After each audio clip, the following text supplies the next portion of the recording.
प्यारे भक्तों, आज मैं तुम्हें प्रभु की उस कृपा के बारे में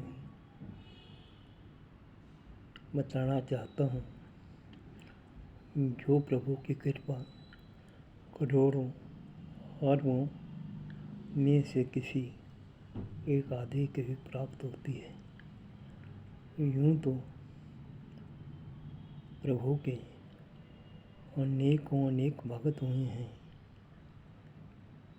उनकी गिनती करना, उनके नाम बतलाना, उनके बारे में जानना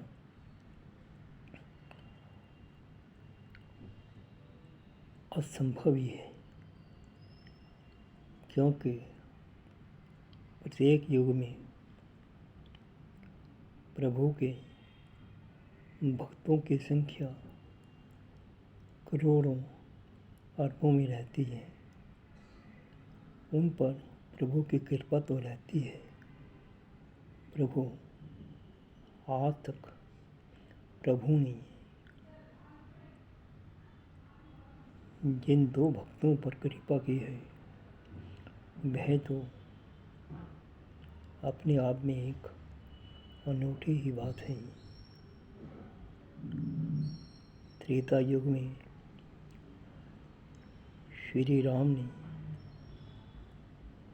अवतार लिया। अपने कार्य हेतु वह माता पिता की आज्ञा से वन में आए। वहाँ पर उन्होंने अपनी लीला रची और माता जानकी का रावण द्वारा अपहरण कर लिया गया। वह ढूंढते ढूंढते माता शबरी के कुटिया में पहुँचे। माता शबरी मतंग मुनि की शिष्या थी।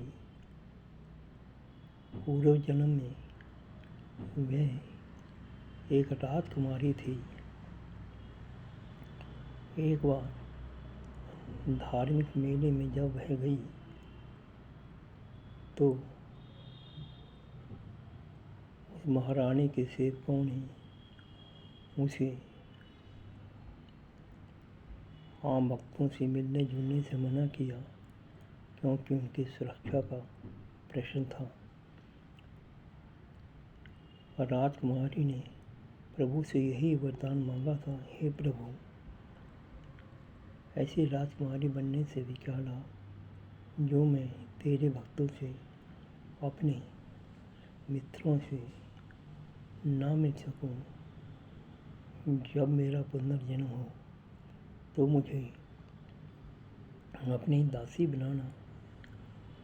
हे भक्तों, प्रभु ने उनकी विनती स्वीकार की और वह जन्म में हम के सामने शबरी रूप में मिलती है। शबरी के पिता एक छोटे से खंड के मालिक थे। कहते हैं शबरी का विवाह भी हुआ था, लेकिन उसके भाग्य में पति सुख नहीं था, ऐसा सुनने में आता है। वह भटकती ही मतंग मुनि के आश्रम में पहुंची थी। मतंग मुनि ने उसे यह वरदान दिया था कि मेरी मृत्यु के बाद तुम यहीं रहना। एक दिन प्रभु रामावतार रूप में इस कुटी में आएंगे और तुम्हें दर्शन देंगे। मतंग मुनि के वचन सत्य सिद्ध हुए। श्री राम सीता को खोजते हुए उसकी कुटी में आए और वहाँ उन्होंने माता शबरी को एक दिव्य ज्ञान दिया। वह शास्त्रों में नवधा भक्ति के रूप में विख्यात है। वह ज्ञान प्रभु ने अपने किसी और भक्त को नहीं दिया। वह कारण यही था कि माता ने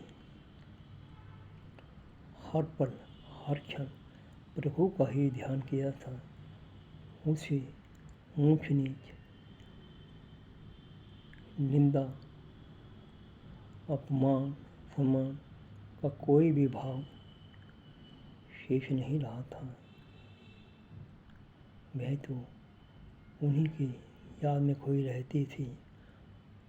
हमेशा दिन रात कुटी पर देहली पर ही बैठी रहती, वहीं सोती, वहीं जागती।